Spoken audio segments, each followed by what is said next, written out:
Pouco, por non decir nada, quedou despois de que as lapas prenderan no interior desta casa, no lugar de Garabelos pertencente á parroquia Chantadina de Mariz. Un sinistro que se producía na tarde de onte e que deixou cuantiosos danos materiais, pero, afortunadamente, ningún ferido, xa que cando prendeu o lume non había ninguén na casa. Esta mañá os bombeiros seguían a traballar na vivenda, apuntalaban e aseguraban a estrutura e tamén quitaban da casa o pouco que non se queimou.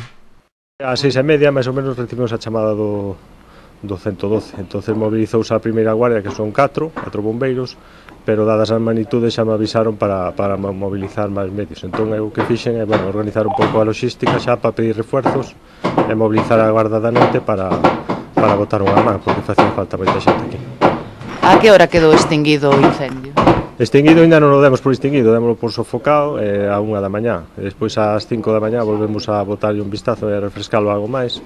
Quedamos pendientes agora para a primeira hora para volver a acabar de liquidalo e estamos facendo labores de apuntalamento para quitar algunhas provisións que teñen os dueños e nós traballar con seguridade.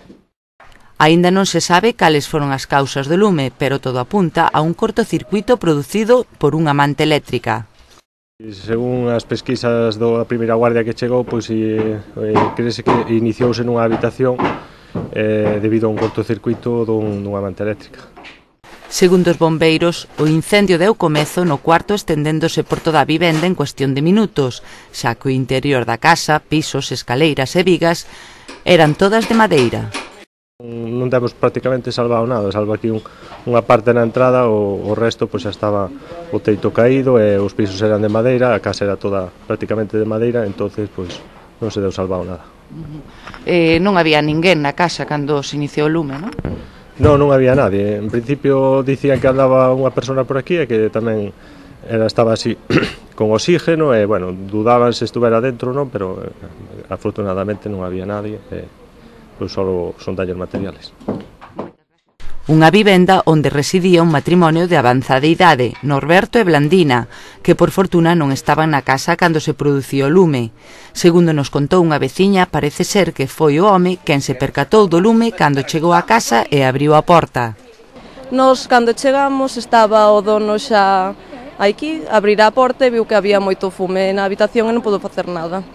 Entón xa nese momento se chamou 112, veu a policía local e despois, tardaron un pouquiño e viñeron os bombeiros. Todo moi rápido, non?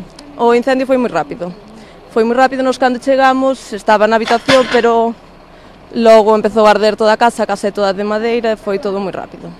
Unha desgracia, non, para esta familia? Sí, para esta familia, claro, son xente maior que agora se ve que toda a súa vida lle ardeu aí.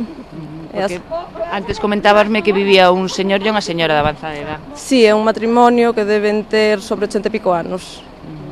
E a señora está no hospital e de momento non sabe nada. Afortunadamente só foron danos materiais. Sí, desde logo, só foron danos materiais. O que pasa unha vez que se salvan as persoas, o que queres é que haxa os menos daños posibles.